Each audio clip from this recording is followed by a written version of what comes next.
하겠습니다. 우리 함께 읽겠습니다. 그때 우리가 이 땅을 얻음에 아르논 골짜기 곁에 아로엘에서부터 길르앗 산지 절반과 그 성읍들을 내가 루벤 자손과 갓 자손에게 주었고. 아멘. 기도하겠습니다. 하나님 아버지, 감사합니다. 오늘 하루도 생명의 귀한 말씀이 우리를 살려내요 정말 주 앞에 소생케 되어지는 은혜로 살아가게 하여 주시고, 주님의 영광 가운데, 주님의 주신 은혜 가운데 살아가는 우리 모두가 되어질 수 있도록 복을 내려 주옵소서. 기도할 때, 말씀을 묵상할 때 하나님의 성령의 충만한 역사가 일어나게 하시고, 그 은혜로 우리가 살아갈 수 있도록 새 힘을 허락하여 주옵소서. 하나님, 정말 주님의 은혜로 우리가 살아가며 오늘 하루도 그렇게 살아가기를 소망합니다. 이 시간 1000번제로 드려진 예물들과 또 범사에 감사에 드려지는 예물을 기뻐 받아주시고, 주님의 크신 은혜로 우리와 함께하여 주옵소서. 믿사옵고 거룩하신 예수 그리스도 이름으로 기도 올려옵나이다. 아멘. 오늘 이제 본문에선 이제 신명기 3장에서는 이제 조금씩 이제 모세가 마지막 때를 준비하고 또 그 마지막 때를 준비하면서 이제 이스라엘 민족에게 땅을 분배하고 또 어떤 지역과 어떤 위치에서 이스라엘 민족들이 있어야 될 것인가라고 하는 이야기들을 기록되어 있는 게 오늘 본문 말씀입니다. 광야 40년의 여정이 이제 거의 끝났죠. 그리고 이제 이스라엘 민족이 하나님의 은혜로 요단 동편까지 치고 올라왔습니다. 사실 이제 요단 동편이 됐다는 건 요단강만 건너면 이제 가나안 땅에 들어가는 것이죠. 사실 한 30일, 40일 정도면 뭐 충분히 가나안 땅에 들어가고도 남은 이 시간인데, 이들이 하나님 앞에 정말 불충하고 또 불평했던 10명의 정탐꾼과 이스라엘 민족, 동조했던 이스라엘 민족이 40년이라고 하는 이 시간을 보내야만 했습니다. 그러니까 사실 우리에게 하나님 앞에 그렇게 기도할 수 있죠. 하나님, 왜 우리가 이 가나안 땅이 멀지도 않는 땅을 왜 못 가게 하십니까? 가나안 땅에 이제 곧 들어가고 하나님 약속해서 출애굽시켰는데 왜 우리가 이곳을 이렇게 광야에서 40년 동안 살아야 됩니까? 라고 하는 기도를 할 수 있었다는 것이죠. 근데 그럼에도 불구하고 이들이 스스로 선택했던 불만과 불충 때문에 스스로 40년을 걸어갔다는 것을 어떻게 보면 이 민수기와 신명기 이 역사들을 보면서 알 수 있었던 것이죠. 그런데 또 한 가지, 하나님께서 응답하시지 않았고 허락하시진 않았지만 이들이 광야의 40년 동안 꼭 나쁜 것만 있었느냐? 또 그렇지 않죠. 오히려 먹을 것이 수고하지 않아도 얻을 수 있었고, 어떻게 보면 이제 가나안 땅에 가면 어떤 수고를 해야 됩니까? 정복 전쟁을 해야 되죠. 그들이 스스로 농사를 짓고 정말 일을 해야 먹을 수 있었던 것이죠. 그러나 광야에서는 그렇지 않았습니다. 어떻게 보면 40년을 방황하며 40년 동안 훈련이 되었지만 오히려 더 큰 하나님의 은혜를 경험했던 것이 바로 광야의 40년입니다. 그러니까 하나님이 허락하시지 않았더라도 그에 따른 허락하지 않은 이 결과만을 볼 때는 우리가 우리는 실패했구나, 우리는 어려웠구나, 우리가 정말 응답받지 못했구나 이렇게 생각할 수 있지만, 하나님이 허락하시지 않았지만 오히려 더 많은 것으로 또 하나님의 그 뜻 가운데 인도하신 것을 볼 수 있습니다. 이스라엘 12지파가 이제 가나안 땅을 들어가야 되는데, 그러나 이 2지파 반이 가나안 땅에 들어가지 않고 이 요단 동편에 있겠다라고 얘기합니다. 그리고 계속 모세에게 요구를 하죠. 몇 번 설득해도 이제 안 되니까 모세가 이제 땅 분배를 하고 요구를 들어줍니다. 우리 12절과 13절인데요. 함께 보겠습니다. 그때 우리가 이 땅을 얻음에 아르논 골짜기 곁에 아로엘에서부터 길르앗 산지 절반과 그 성읍들을 내가 르우벤 자손과 갓 자손에게 주었고, 길르앗의 남은 땅과 옥의 나라였던 아르곱 온 지방 곧 온 바산으로는 내가 므낫셋 반 지파에게 주었노라. 바산을 옛적에는 르바임의 땅이라 부르더니. 그렇습니다. 그러니까 이들은 모세에게 요구했습니다. 이제 이 요단강 동편에 있는 땅에서 우리가 머물겠다 했어요. 근데 여기에 우리가 잘 알다시피 어떤 지파가 있습니까? 르우벤 지파예요. 르우벤 지파라면 사실 이스라엘 민족이 어떻게 봅니까? 장자, 실제적인 육체적인 장자라고 생각했던 르우벤 지파예요. 물론 하나님께서 사랑하고 하나님께서 선택하신 어떻게 보면 이 믿음의 이 장자의 계소는 유다 지파죠. 그리고 하나님의 특별한 사랑이 있었던 이 요셉 지파, 즉 이 그 에브란과 므낫세 지파였던 것이죠. 근데 그 중에 이 므낫세 반지파와 갓지파 르우벤은 이 요단 동편에 있겠다라는 겁니다. 상징적인 지파잖아요, 르우벤 지파는. 그래도 근데 이들이 하나님 말씀에 순종하지 않습니다. 물론 이제 이들에게 이 요단 동편에 있으니까 모세가 약속을 하고 다짐하는 것들이 있어요. 그런데 누가 볼 때 참 안타깝죠. 야, 저 집안은 장자가 저런데 어떻게 또 저렇게 삶을 사냐, 이런 얘기를 들을 수 있는 상황이라는 것이죠. 두 지파 반에게 요단 동편 땅을 분배하고 나서 9지파 반의 사기가 사실은 떨어질 수 있는 문제였습니다. 아니, 들어가려면 다 같이 들어가야지. 누구는 여기 있고 누구는 또 가나안 땅에 들어가는 형국이기 때문이죠. 불공평하다라고 하는 생각이 들을 수 있었던 것입니다. 공동체가 분열될 수 있을 수도 있죠. 그래서 이들에게 다짐을 받습니다. 어떤 다짐이냐면 18절 말씀 보겠습니다. 함께 읽겠습니다. 그때 내가 너에게 명령하여 이르기를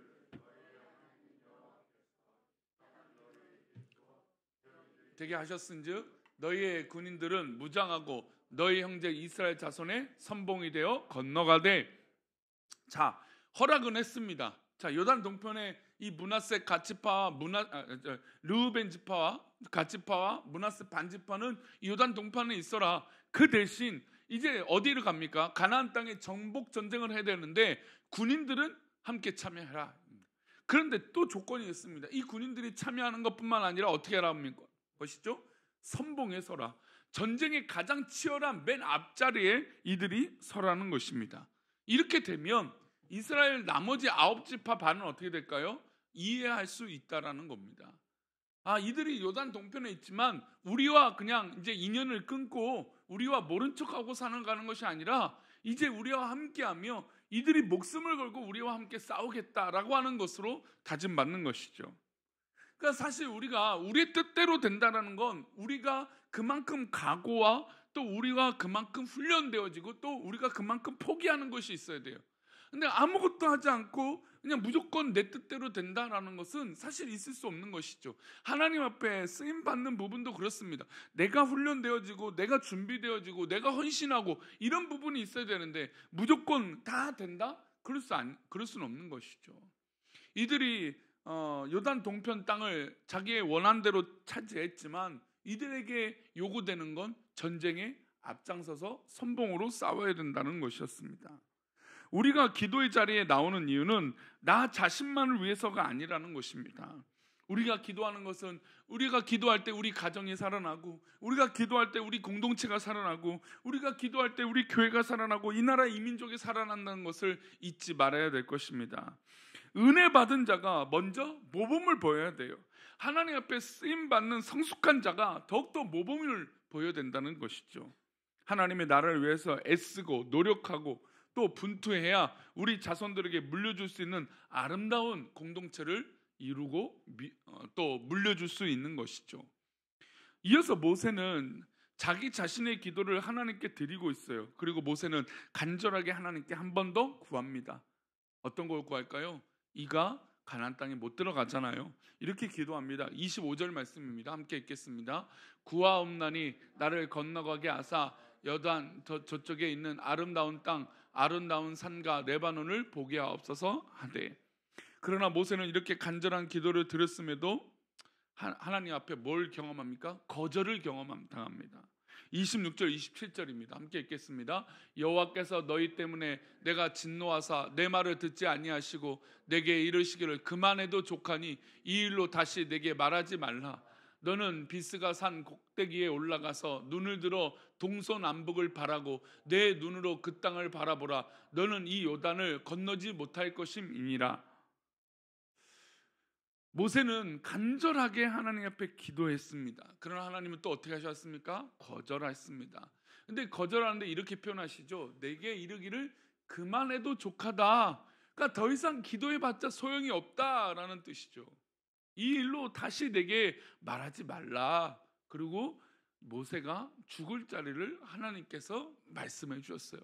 비스가산 꼭대기에 올라가서 눈을 들어 동서남북을 바라보고 그 가나안 땅을 눈으로 볼 수 있도록 길을 열어주신 것이죠.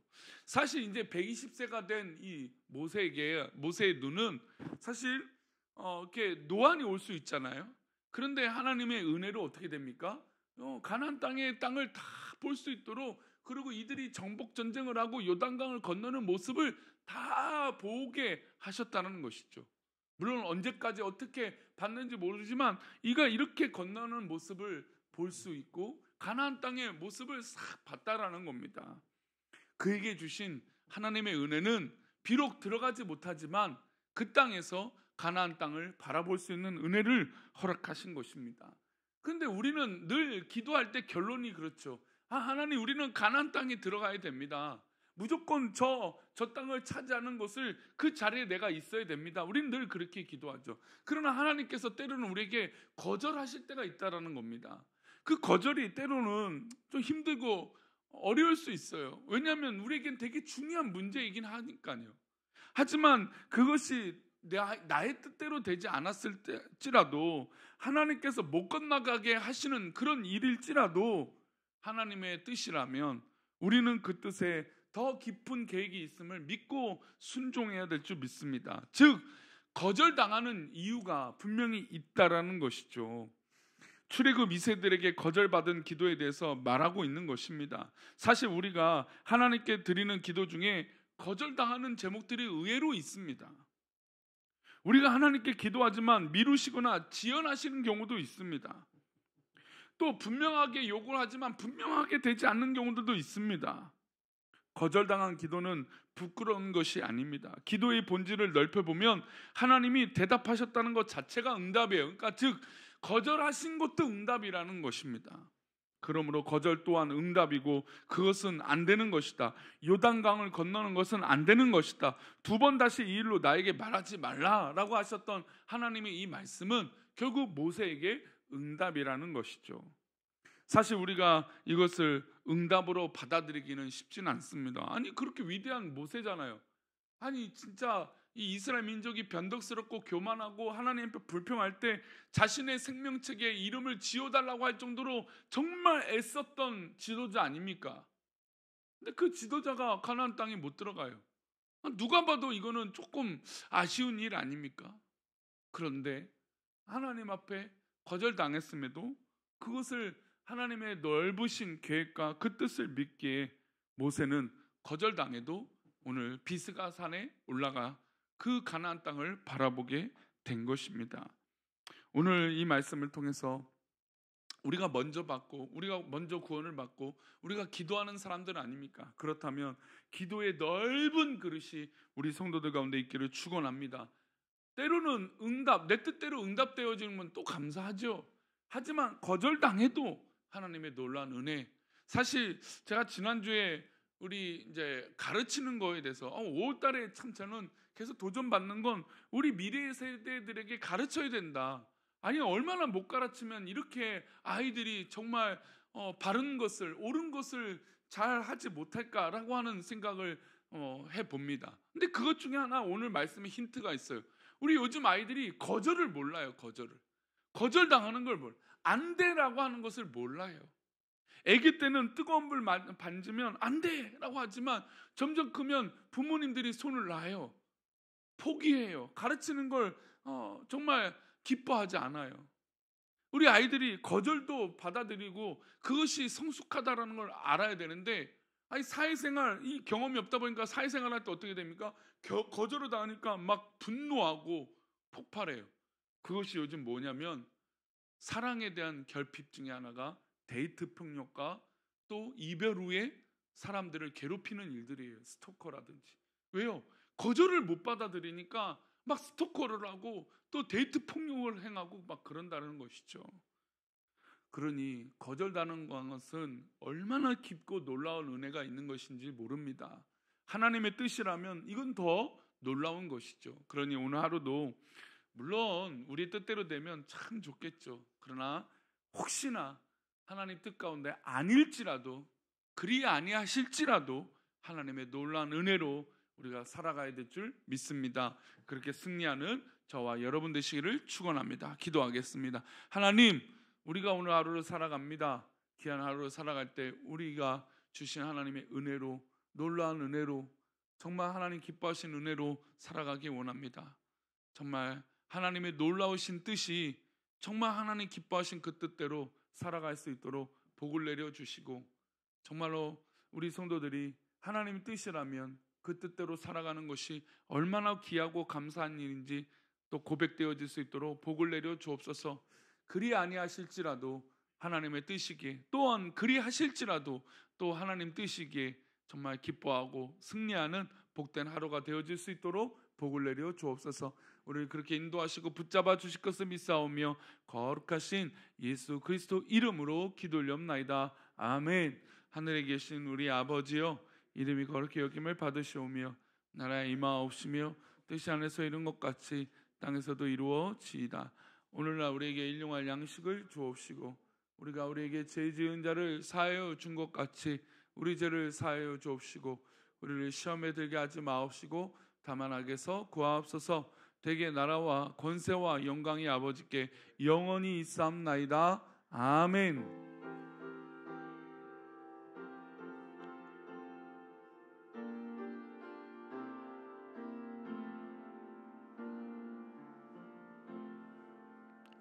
네, 오늘도 주님의 은혜로, 주님의 말씀대로, 그 생명의 말씀대로 승리하는 저와 여러분 되시기를 축원합니다. 우리 함께 기도하시다가 돌아가시도록 하겠습니다. 기도합니다. 아버지,